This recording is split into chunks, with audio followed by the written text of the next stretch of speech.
Saudações, saudações, sejam bem-vindas, sejam bem-vindos. Vamos falar de literatura, vamos falar da lista dos 10 livros fundamentais para o poeta André Galvão, autor de Ansiedades. Ele está em 2022, mandou aqui a lista, 10 livros fundamentais. André Galvão, doutor em Ciência e Educação, Universidade do Minho, autor dos livros de poemas, do livro Coronelismo na Literatura, Espaço de Poder. Ele é coautor do livro Redescobrir-se, Poesias de Fim de Século, membro da Associação Nacional de Escritores, Academia Independente de Letras, Academia Internacional de Literatura Brasileira. Poeta André Galvão. Então mandou a lista aqui, né? Façam como ele, manda a lista. Então, Ansiedades. Lista dele começa com Metamorfose, Franz Kafka, né? Início do século XX. Obra do Kafka, essa obra do absurdo, né? Ele é um escritor de língua alemã, vivia lá no Império Austro-Húngaro, cidade de Praga, e mostra um jovem lá, um trabalhador que acorda transformado num inseto. Nós não sabemos que inseto é um inseto. Inseto asqueroso. E aí, essa vida de inseto, né? Ele vai narrando de forma clara, normal, o cara virou inseto. E aí, por que ele virou inseto? Por que ele se acha um inseto? E a família vai lidar com isso, né? O cara que se sente um inseto, que virou inseto. E aí ele precisa trabalhar, mas virou inseto. E aí? Né? Então a metamorfose é da pessoa e da família toda, que vai ter que alugar parte da casa para inquilinos lá, para ver se mantém a renda, né? E a pessoa vai ter que cuidar, os familiares vão ter que cuidar. Então o absurdo se instala total, né? Assim, de um absurdo surgem outros absurdos. E é isso, o realismo mágico, né? Esse surrealismo do Franz Kafka, né? Então tá aí a primeira dica, não deixe de ler Metamorfose, Processo, Castelo, né? Depois nós vamos falar mais sobre Kafka. Então essa edição aqui é interessante que ela é bilíngue, né? Ela é em português e inglês, ok? Próxima dica é Aldous Huxley, é um britânico, escreveu Brave New World, ou Admirável Mundo Novo, né? Que é uma obra, que é uma distopia, uma ficção científica, um mundo em que as pessoas são clonadas e instaladas em classes sociais ali, já programadas, né? Alfa, beta, gama, delta, tal. Então os intelectuais, governadores, professores, operários, todo mundo já é programado, né? E aí tem uma reserva lá indígena, ou seja, os povos que não, né, pessoas que não estão nesse mundo programado. E lá tem o selvagem. O selvagem ele encontra um livro de Shakespeare e ele passa a citar Shakespeare. Então você vê o Shakespeare que é um contraponto, porque o Shakespeare é a verdadeira poesia, né? E esse mundo tecnocrata aqui, todo científico, as pessoas são clonadas, programadas. Tem poesia nesse mundo? Tem poesia, só que é uma poesia já programada, né? A poesia ali dos cânticos e tal. E aí a verdadeira poesia do selvagem, do bárbaro que lê Shakespeare, né? Tá, a ironia total, vale a leitura, depois nós vamos comentar quando falar de distopias, né? Então fiquei a dica. Outra distopia que o André Galvão coloca na lista é o 1984, foi escrito em 48, né? Inverte 84, e é uma distopia em que o Orwell faz uma crítica ao stalinismo, aquele, né, o estatismo total, os totalitarismos, né? Lembrar que o Orwell é um escritor de esquerda, ele lutou na Guerra Civil Espanhola, ele faz uma crítica de esquerda à esquerda, então ele não é um autor de direita, não é um autor liberal, como alguns youtubers colocam, né? E ficam usando a obra do Orwell. E eu dou outra dica, que é a Revolução dos Bichos, né? Que é também uma crítica ao stalinismo, né? Que é uma forma de governo comunista em que o Partido Comunista não distribuiu o poder, né? Então tomou-se o poder e o poder não foi distribuído, né? Então é essa crítica, ou seja, os comunistas no poder vão distribuir o poder ao povo, porque a ideia comunista é do governo do povo, né? A ideia marxista é o governo do povo, vai acabar as classes e o governo do povo. Mas e se uma classe secretariados, né, a nomenclatura tomar o lugar da classe burguesa? Então sai uma classe e outra classe ocupa. Essa classe burocrática vai dar poder, vai distribuir o poder ao povo, ou ela vai concentrar o poder e virar outra classe dominante? Então é essa a questão aqui, tá? A crítica do Orwell é de uma pessoa de esquerda, de um intelectual de esquerda, que conhece colonialismo, conhece imperialismo, ele conhece tudo isso, basta ver a obra dele. E a crítica que ele faz ao stalinismo, que é uma forma de poder também, né? Então A gente pode discutir o que é stalinismo, o que é trotskismo, mas aí é outros vídeos, tá? Então, analisar a crítica, ele lutou lá na Guerra Civil Espanhola, junto com os anarquistas, trotskistas, sofreu repressão do stalinismo, então tem toda uma questão histórica, né? Então, antes de fazer qualquer crítica, vamos analisar a história do século XX, que foi a era dos extremos, como diz o nosso querido Eric Hobsbawm, né? Então, a outra obra que está aqui é Terras do Sem Fim, do Jorge Amado, que também foi um comunista, um autor de esquerda. E o Jorge Amado tem aquela fase, as fases, né? Uma obra mais engajada, mais crítica social, né? Os Capitães da Areia e tal. E depois tem aquela fase, Jorge Amado, já falamos em vídeo aqui, que é a fase mais erótica, né? Mais de costumes, que a Globo adora, né? É aquela fase da Dona Flor, Tira do Agreste, Gabriela, né? Então tem essa fase do Jorge Amado. Não li o Terras do Sem Fim, está na lista, vou ler em breve, vou comentar. Então fica aí a dica do André Galvão. A próxima obra aqui é a Antologia Poética do Fernando Pessoa, poeta português. Olha o Fernando Pessoa aqui andando em Lisboa. Fernando Pessoa andando em Lisboa. Mensagem, obra que ele publicou em vida, né? Eu não tenho a antologia do Pessoa aqui, mas tem algumas obras dele aqui, né? Que é né? Mensagem, Poemas de Álvaro de Campos. E tem o Ricardo Reis, né? Tem o Bernardo Soares, tem o Alberto Caeiro, uma galera, né? Então, ou seja, Fernando Pessoa são várias pessoas, né? São várias pessoas que ele criou, que ele deu voz, que ele criou biografias e que são pessoas textuais. Ou seja, quem que é o Álvaro de Campos? É o leitor de Whitman. Quem que é o Ricardo Reis? É o leitor daquelas odes lá da clássica latinos, né? Os poetas latinos, Roma e tal, obras clássicas, Horácio, né?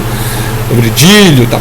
E o Roberto Caeiro é um homem do campo, que faz poesia natural, né? O Manuel de Barros adora essa pessoa do Pessoa. E, né, o Fernando Pessoa ele mesmo é um homem cerebral, fica meditando metapoema, né? Então é isso. O Fernando Pessoa são várias pessoas, né? Então, próxima é o autor brasileiro, que nós estamos falando essas semanas aí, do autor do Grande Sertão Veredas. Estamos falando do João Guimarães Rosa. João Guimarães Rosa, autor de Primeiras Histórias. Primeiras Histórias você pode ler junto com Sagarana, né, que são contos do mineirês, né, interior de Minas, né? E aí, antes de você se adentrar nas grandes Sertão Veredas, você pode começar com introduções, Sagarana, Primeiras Histórias, né? E aqui você vai encontrar a primeira edição de 62, 1962. Você vai encontrar aqui as Margens da Alegria, o Famigerado, Sorou com Sua Mãe e Sua Filha, A Menina de Lá, Terceira Margem do Rio, maravilhoso, né? Terceira Margem do Rio, maravilhoso. O Espelho, O Cavalo que Bebia Cerveja, né? Tarantão, Meu Patrão.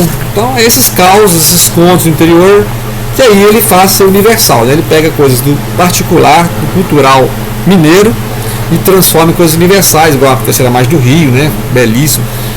Então, assim, não pode deixar de ler Sagarana, Primeiras Histórias, Tutameia, e aí você vai lá às veredas do Grande Sertão, ok? Então fica a dica.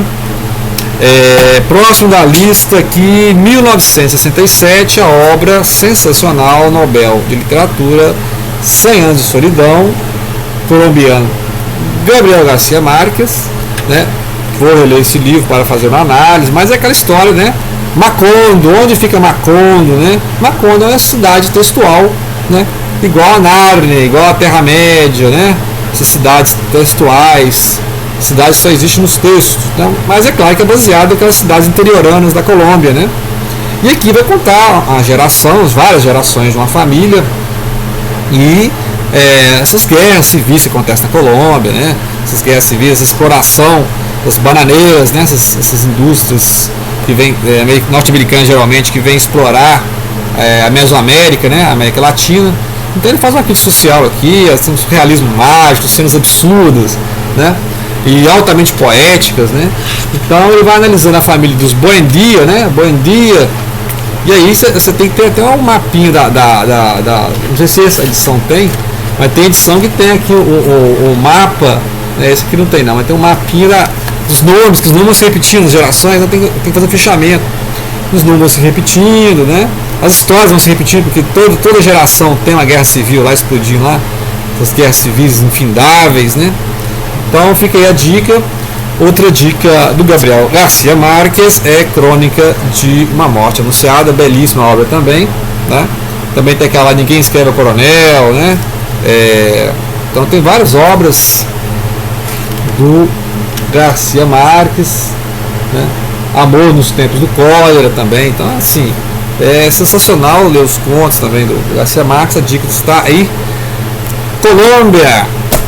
Vamos lá, a próxima lista é a Antologia Poética do Drummond. Já mostrei a Antologia Poética do Drummond, já mostrei aquela edição bilíngue, né, que tem espanhol e português. E vou mostrar aqui os livros do Drummond, que eu vou fazer vídeo depois, né? Rosa do Povo e Claro Enigma. Também tem o Sentimento do Mundo, né? Sensacional também, então. Essas obras, obras mais políticas, né, do Drummond, obras mais metafísicas, filosóficas, né? Assim, pensamento do Drummond. Então, assim, renovando a poesia brasileira, né? Assim como Pessoa renovou lá a poesia portuguesa. Então, Drummond, Manuel Bandeira, né? João Cabral de Melo Neto, esse pessoal, o que eles fizeram? Renovaram a poesia brasileira, né? Nada mais, nada menos que isso. Então, o Drummond está aí para provar isso aí. Vamos fazer, claro, sobre pelo menos esses 3 livros, né? Sentimento do Mundo, Rosa do Povo, Claro Enigma. Pelo menos eu prometo esses 3 vídeos aí sobre a obra Carlos Drummond de Andrade, né? Se não vou resumir aqui em 2 minutos, mas tá a dica aí do poeta André Galvão. Ele colocou também a Antologia Poética do Rui Espinheira Filho. Eu já apresentei alguns poemas, né, do Espinheira Filho. Não li essa antologia de toda, então vou ficar devendo, né? Vou ler essa antologia, vou comentar. Está na minha lista aqui de leitura. A Antologia Poética do Rui Espinheira Filho. E para finalizar, a obra do grande escritor português, literatura portuguesa agora, que é o José Saramago. Nós já falamos aqui de José Saramago em vários vídeos, né? Falei aí do Evangelho segundo Jesus Cristo, nossa série Literatura e Religião. E vamos falar de intermitências da morte. O pessoal gosta muito de personalizar a morte, né? Lembra da morte de Grande Xadrez, né? Do filme lá do Sétimo Selo. Pessoal, a morte lá naquele filme do Brad Pitt, né? Que a morte entra no corpo do Brad Pitt. Ele encontra o Anthony Hopkins. O filme chama Meet Joe Black, que no Brasil virou o Encontro Marcado. Você vê que interessante. Tem a morte lá do Sandman, né? A morte conforta, as pessoas estão no seu momento de passagem, de falecimento, a morte chega lá para confortar, né? Então essa figura da morte. Aqui a morte no Intermitências é isso. A intermitência ela faz paralisação, ela faz greve, ela tira férias, se recusa a trabalhar. Então imagina um mundo em que a morte não trabalha. Então eu li alguns trechos de Intermitências, não li todo, vou colocar na lista, e aí depois posso fazer um comentário, né?